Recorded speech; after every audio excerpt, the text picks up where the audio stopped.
The books of J.R.R. Tolkien showcase a menagerie of creatures that populate the world. And in the land of Middle-earth, monsters play as much of a role as heroes do. Another big opportunity for iconic characters in the game are the monsters.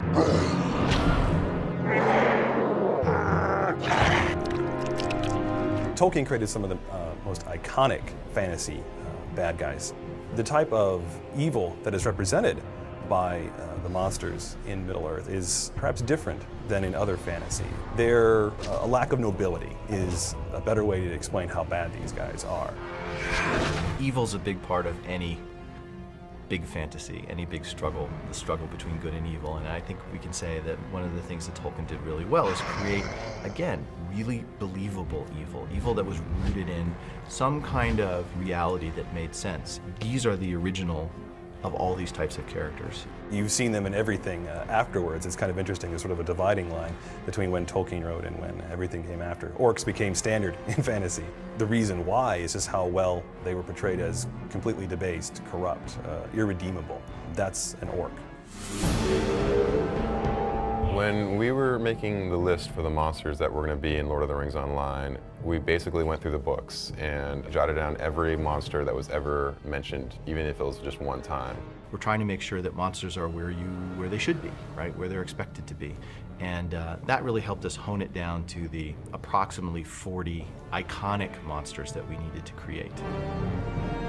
We have the familiar Tolkien monsters. We have orcs, goblins, trolls, uruks, wolves, spiders, and we've also, fortunately, had the ability with orcs and goblins to do varieties of different, because they're described as being very different in appearance. The orcs aren't one homogeneous sort of look. There's big orcs and small orcs and skinny orcs, so we had that variety. When it comes to orcs, I really view the orcs as corrupted elves. So I really wanted to make them look like that at one point they were elves. In the books, they don't go into great lengthy description about how each orc looks. And you definitely get a feel for the attitude in the orcs, but there's still a lot to play with.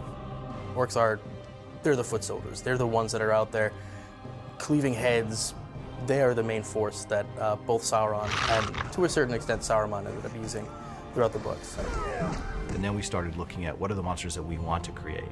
And that was driven more by which areas feel like they need more scary things to fight against. A troll that we came up with called the Gurtrog, and that's a monster that was described briefly in the books. Basically, Saruman wanted to make a smarter troll. So we created that character as well, and he's huge, and he has a little bit more of an intelligent look in his eye than what you would get from a normal troll. We have a creature known as the Nicobreaker, which is manifested within swamps and other really nasty locations of the world. As they're mostly insect-like, they burrow into the ground and they will do other things to confound any form of players who happen to get near them. They're midges. Like one of the things, they're insect swarms that the Fellowship encountered when they were actually moving through the swamps outside of Combe and Archit. Which parts of our world feel like they just need a totally different feel or flavor, right? And then we sat to concepting those and created those as well. We want to expand on all that because we need as many monsters in our game as possible for variety. A character, we would find their descriptions of what they looked like, copy those descriptions out, put them together, and hand that to a concept artist. As a concept artist, my job is specifically to create monsters, characters for the world of Lord of the Rings. And I keep in mind culture, costume, the demeanor of each character. When I design a character, I first start off with a sketch, and then I develop that into a silhouette that looks good, so that's recognizable in the game. And then once that gets approved, I get into the real meat of the design and flush it out into a final drawing. Then I will make an orthograph, which is basically a tool to help production artists get the right proportions of the character that I draw. So I will do a blueprint, a front, a back, and a side view of every character that I've drawn with every little detail. And then I pass those 3 drawings off to a production artist. And then they will start to use a 3D program to pull and extract a model. Eventually, when they get that all finalized, then they'll go in and add textures.